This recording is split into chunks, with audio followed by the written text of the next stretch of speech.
আসবেন, আমি যে কষ্ট হবে না, একটা প্রোগ্রাম তো আয়োজন করতে কষ্ট আছে, যদি তার কষ্ট না হয় আমি যাব, কারণ আমার কমিটমেন্ট আছে। আমি বলছিলাম যে এলাকায় এমপি হলে রাতে দিনে পাওয়া যায়, তারই অংশ আমার আজকের এখানে আসা। আমি এসেছি তাদের কি আকুতি, তাদের কি আন্তরিকতা, তাদের কি ভালোবাসা ভোট দেওয়ার জন্য আমি তাদের কাছে কৃতজ্ঞতা জ্ঞাপন করেছি।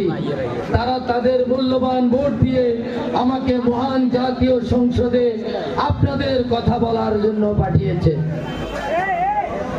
আমি চেষ্টা করব ইনশাআল্লাহ মহান জাতীয় সংসদে আপনাদের কথা বলার জন্য। আপনারা এই যে আমি নাঙ্গলপুর থেকে যখন নিশ্চিন্তপুর যাব, আমার কিন্তু যাওয়ার রাস্তা এটা। তাহলে আমি যদি এই রাস্তাটা মেরামত করি, এটা কি শ্রীহাসের লোক উপকৃত হবে না? পান করার লোক উপকৃত হবে না? জোরদার লোক উপকৃত হবে না? তাইলে সুতরাং এলাকায় কি এমপি হওয়া দরকার ছিল? আপনারা খুশি হয়েছেন, আপনারা আমাকে ভোট দিয়ে ঋণী করেছেন। আমি চেষ্টা করব আগামী 5 বছর আপনাদের সেই ঋণ পরিশোধ করার জন্য। আমি আপনাদেরকে অনেক কিছু দিতে পারবো না,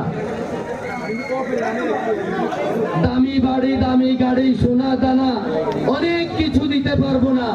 তবে যেইটুকু আপনাদের মৌলিক অধিকার আমি চেষ্টা করব সেটুকু দেওয়ার জন্য, এবং আপনাদেরকে সম্মান দিয়ে সম্মানিত করার চেষ্টা করব।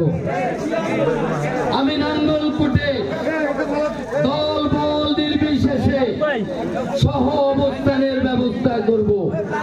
আমি নাঙ্গলকোটে সুশাসনের ব্যবস্থা করব।